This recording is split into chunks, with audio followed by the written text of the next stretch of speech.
Could you just introduce yourself? My name's Doug Kenny. I started the National Lampoon. What if you say, I was the man who changed comedy forever, but I couldn't change myself? Really? Blow me. If we're running our own magazine, we can do anything we want. We can publish knock-knock jokes. Knock, knock. Who's that? Me. Me who? Me not doing the magazine. That can go in issue 1.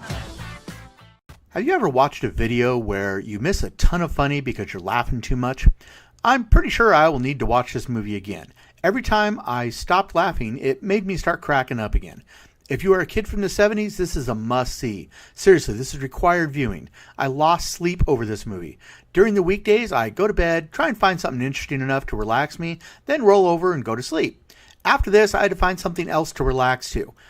Now the actors were not picked because they looked the part. I've seen third-rate tribute bands with better likeness, but they pull it off in a way that made it even more funny.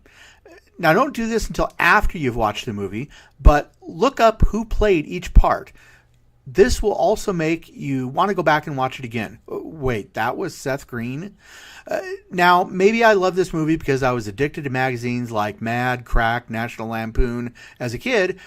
Maybe these magazines are why I have such a warped sense of humor. Thanks, Dad, for letting me buy all those magazines all those times. Either way, I love this movie. Seriously, I loved this movie. It is weird. It is bizarre. It is not for everyone. But if you liked Mad, Cracked, National Lampoon, and magazines like it, you do have to watch this movie. This is not for kids. Watch this after the kids have gone to bed. And this might not be a movie that the wife would be too interested in. It's totally a guy humor thing. It's pretty crass. It's pretty obnoxious. So am I. I really loved it. It's streaming currently on Netflix. Go check it out and let us know in the comments what you think. Thanks.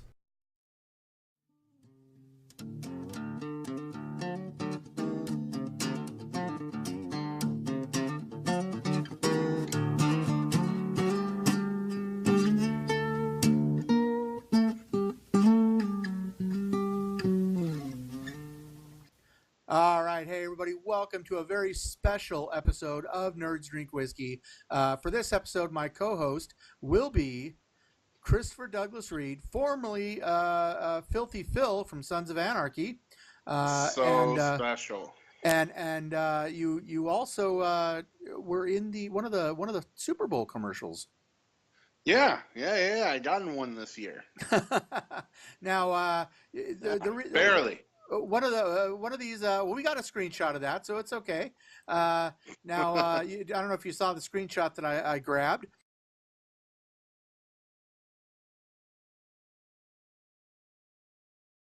But the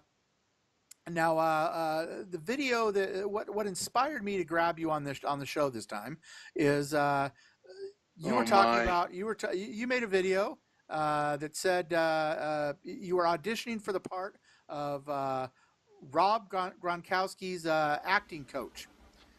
My name is Chris Reed, and this is my audition for the role of Rob Gronkowski's acting coach. Thank you.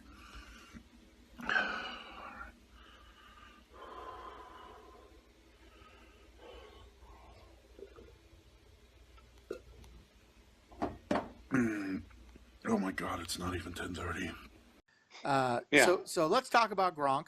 Why does New England Patriot Rob Gronkowski need an acting coach? Well, that was in response to something I saw on the news that morning, which was that he might retire and take up acting. And I'm pretty sure it was just something that was leaked by his agent to, give him some sort of leverage in contract talks because he's a free agent. Yeah. Okay. I thought it was funny. Now I know I'm more of a nerd, so I know absolutely nothing about football at all, but from what I read, Rob Gronkowski doesn't seem to be the sharpest pin on the bulletin board. Oh, I mean, he's definitely got like this persona, which is like fun-loving frat boy, Okay. beefhead. All right. I don't know him, but that's definitely kind of what's sold. Okay. Now, your IMDb has been a bit slow recently, but we have started to see you pop up in a ton of commercial work. So we already discussed the Super Bowl commercial, which was for which truck now? That was for Tacoma. Oh, that was for Tacoma. No, Tundra. Hey. Tundra. Tundra. Okay. Yeah. And I know there was some others as well. What were the others that people have recently seen you in? I had a couple last year. I had a Duncan one, which you would have seen me in, but you wouldn't have known it was me, and it was really quick. I did a Yeti, and then I did a Bank of America spot that ran for a little bit. So my work lately has been commercial oriented. Okay. So I'll take it, man. Work is work, you know? Yeah. So now, with so many great shows on Netflix, Hulu, Prime, and all these others, how is it a choice, or I mean, none of these shows have hired you? What? I mean, because there's so many shows, and I know you're quite a character. Why have we not seen? Are they just too dumb to hire you, or what's the deal? Mark, I mean, you're throwing some hard hitting Barbara Walters shit at me, man.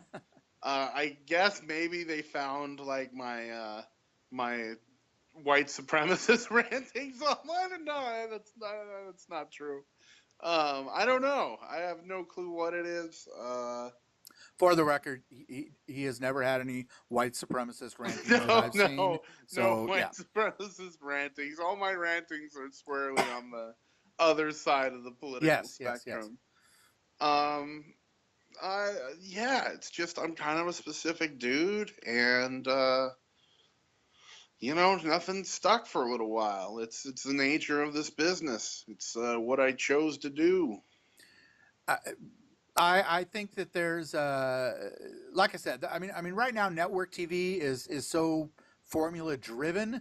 It would have to be a very specific role, but all those people producing stuff for all the streaming networks that are out there, it shocks me that they haven't found like the Christopher Douglas Reed role, because you do have certain quirks about you that would really make a show entertaining. I mean, you really do have something to offer. So that's I kind of you, man. I gotta say that they really need it, and this is one of the reasons why I wanted to interview you is I wanted to say, hey, all you streaming play people, come on, take a look at Christopher. He's got some skills and some personality that I think you want on your show.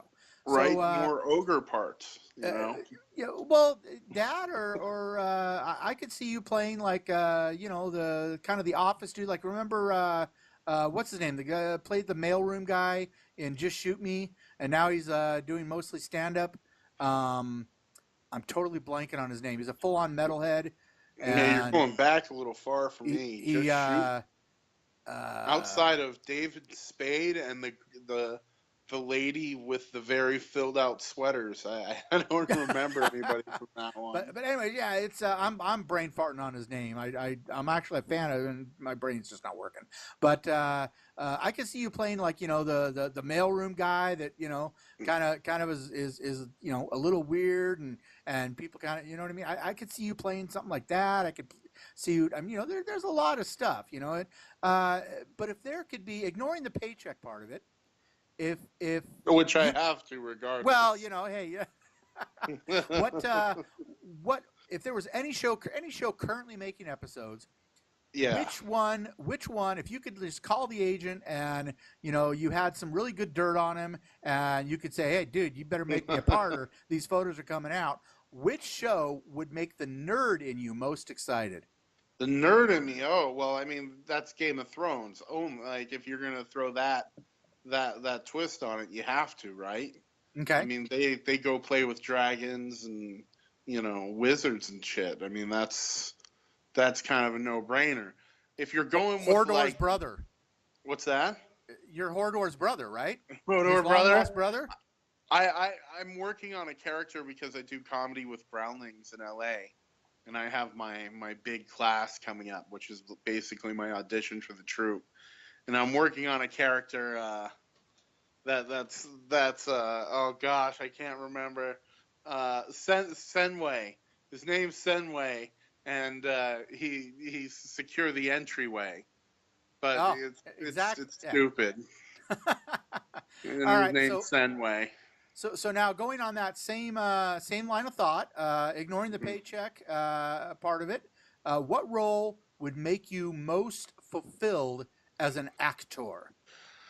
Well, see, yeah, that's kind of where I thought originally, and like, it would just be great to be with like a crew of people, you know, making things every week.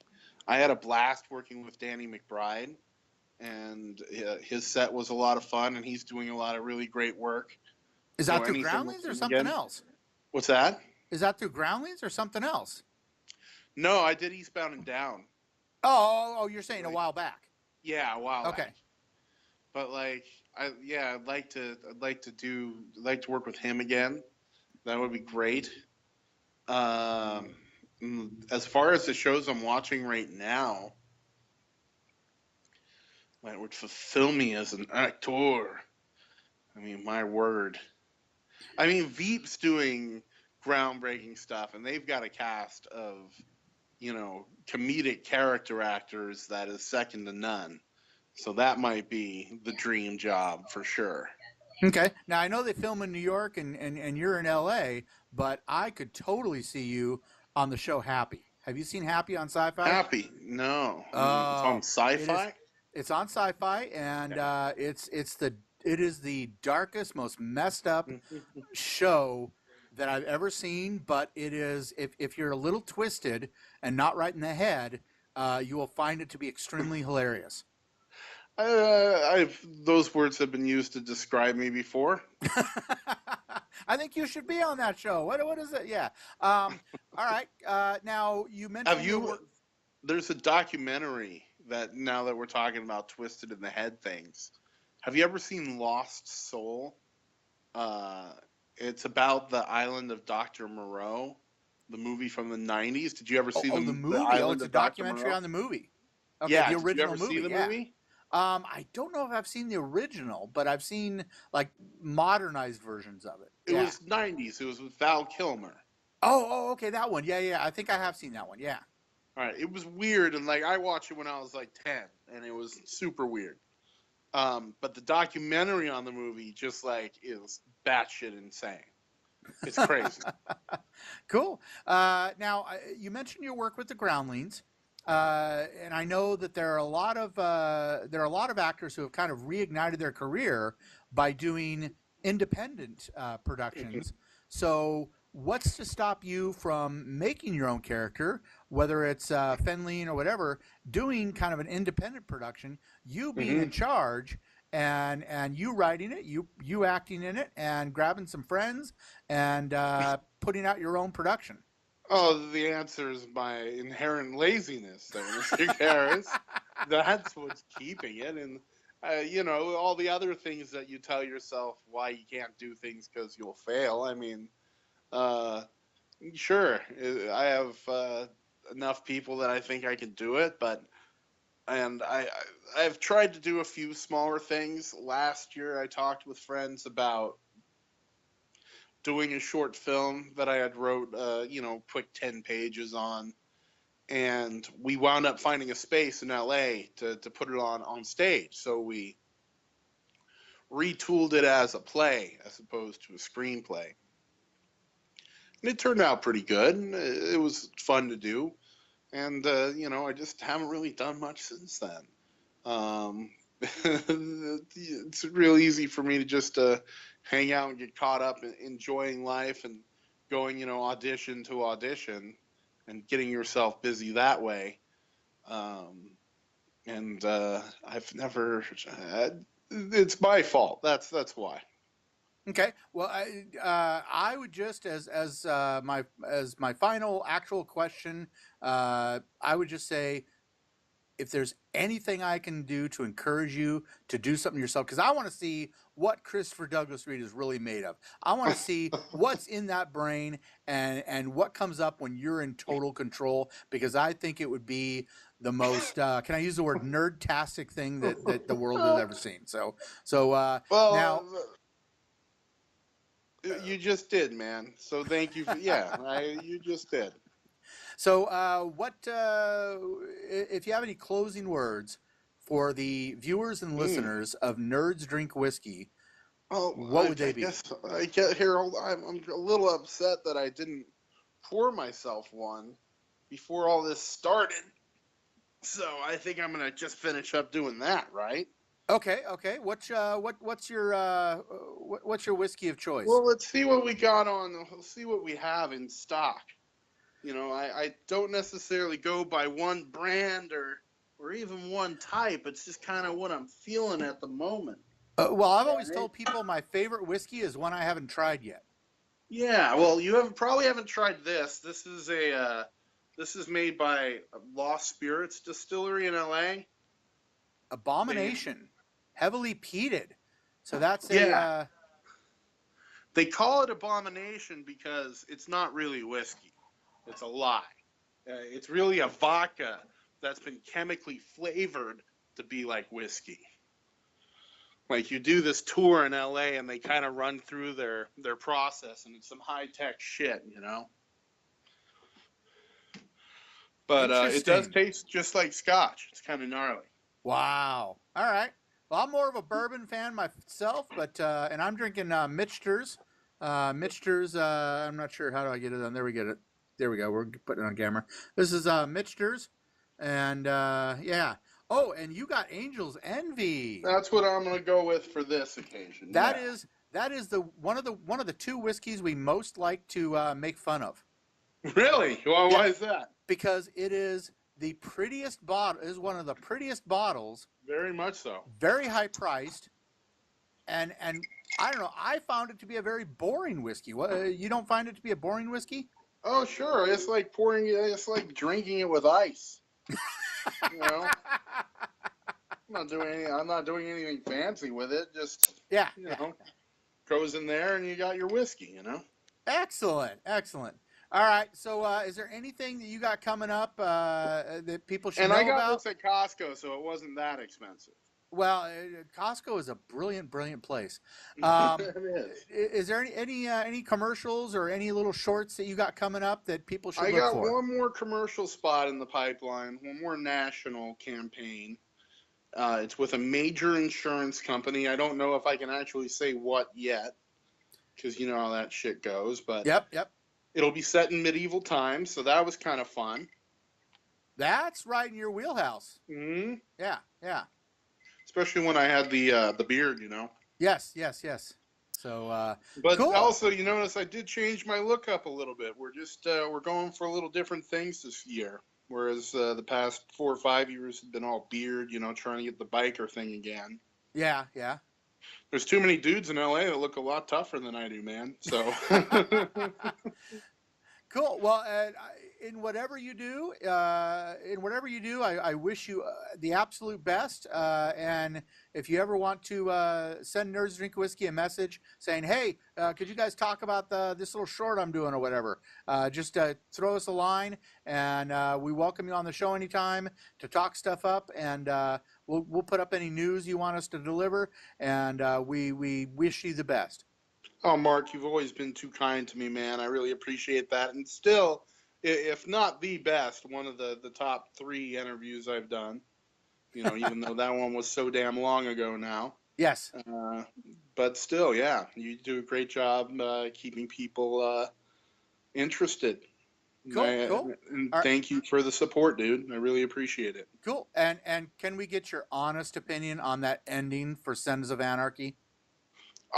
Better, like, ending a show is fucking hard, man. It is. You know, I mean, it's one of the hardest things to do. And I thought it was poetic, which is something I liked.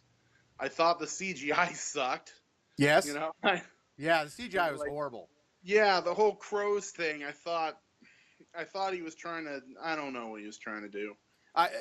Here's if I was in his shoes, this is how I would have done it. So he had that corrupt cop in the donut shop, right?